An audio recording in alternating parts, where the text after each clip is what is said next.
Liev Schreiber. The diagnosis is not medical, it is existential. The sudden health scare that rippled through the trades is merely a symptom, a check engine light on a machine that has been running on fumes and fear for decades. We are witnessing the anatomy of a fall in slow motion. The official story speaks of a celebrated actor, a Tony winner, a man who gave voice to the darkness in Räya Donovan.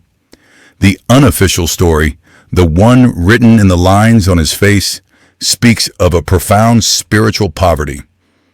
It began in a squat on the Lower East Side, raised by a self-described hippie bohemian freak. That chaos became his operating system. He built an empire of acclaim on a foundation of sand, and now the tide is coming in. This isn't about a physical ailment. This is about a long overdue invoice for a fatal mistake made years ago, a debt coming due. The whispers of a curse are not supernatural. They are the echoes of a crippled fate, a man haunted not by ghosts, but by the person he might have been.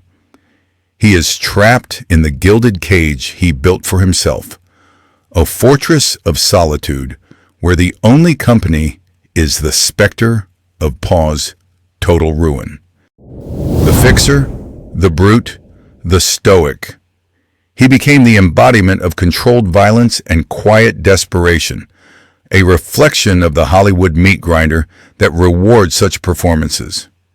His success smells of fresh ink on a new contract and the old cold fear of returning to that squat. Each role was another brick in the wall of his bunker. He traded authenticity for applause. The glamour and the squalor of his life are not opposites. They are two sides of the same counterfeit coin. The long-term relationship with Naomi Uott's, a partnership that produced a family, ended. A new marriage began. These are not just personal life footnotes. They are frantic attempts to find an anchor in a storm of his own making. He became a master investigator of broken souls on screen, from Spotlight to Donovan, all while ignoring the primary crime scene. Himself. The humanitarian work in Ukraine is noble, yes, but it is also the desperate act of a man trying to outrun his own shadow, to find a salvation that money and fame can never purchase. The inventory of sins begins not with malice, but with ambition. An ambition that smells of wet concrete and the fear of returning to a cold water squat on the Lower East Side. Liev Schreiber built an empire on a foundation of studied normalcy, a direct rebellion against the hippie bohemian chaos of his youth. The stage was his first escape. The Tony Award for Glengarry Glen Ross wasn't just a trophy, it was a deed, a title to a new identity, one scrubbed clean of his mother's socialist manifestos. Then came Hollywood, the great meat grinder of souls. His face, a mask of intellectual gravitas, was perfect for the role of the thinking man's tough guy. But the glamour was a veneer over a profound squalor of the spirit.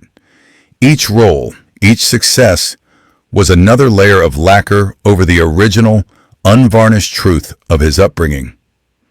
The fatal mistake was believing the disguise. He became Räya Donovan, the fixer of other people's messes, while his own internal ledger bled red ink. The applause sounded like rain on a bunker roof, a temporary distraction from the silence inside. He had escaped poverty, but embraced a different kind of ruin. To have all the tools to repair the world, but to be irrevocably broken yourself. The original exile. The man's DNA was coded in a different language, a dialect of ashram dust, socialist manifestos, and the cold concrete of a Lower East Side squat. His mother, a self-described hippie bohemian freak, bequeathed him a legacy of anti-establishment authenticity.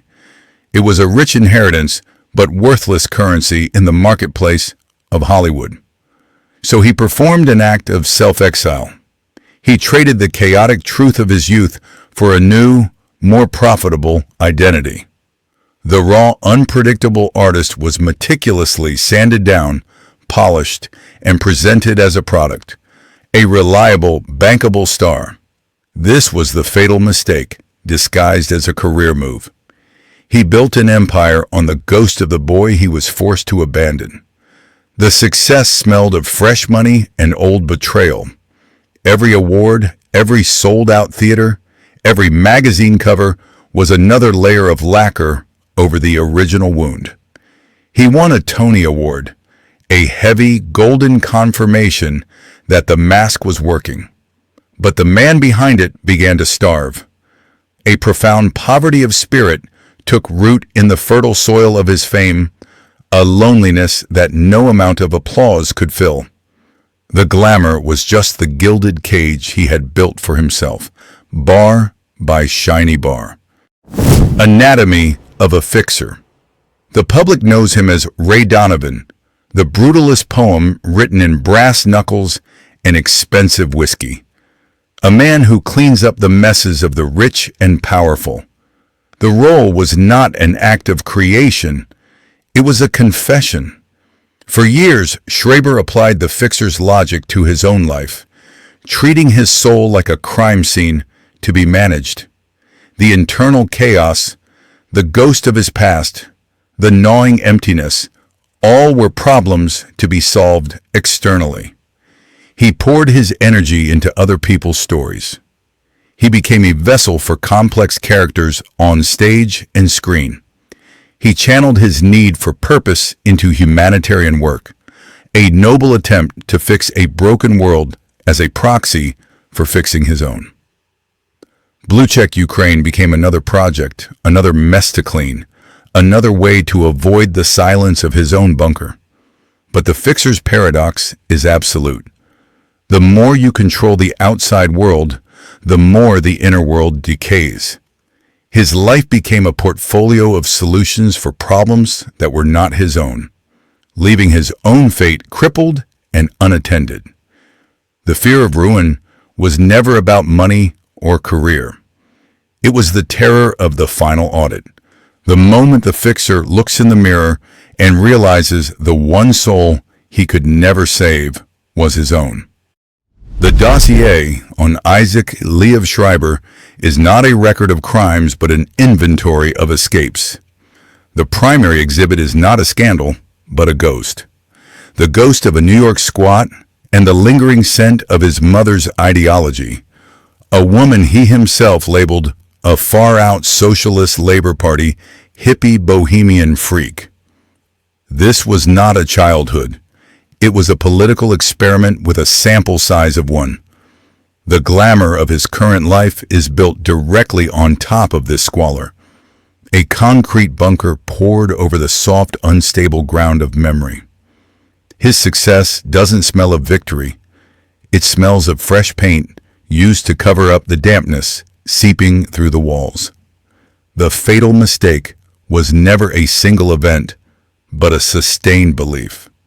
The belief that a Yale education, a Tony Award, and a Hollywood paycheck could function as an exorcism, that he could build a fortress of normalcy so impregnable that the chaos he inherited would simply starve to death outside its walls. It was a profound miscalculation. The chaos wasn't an external threat.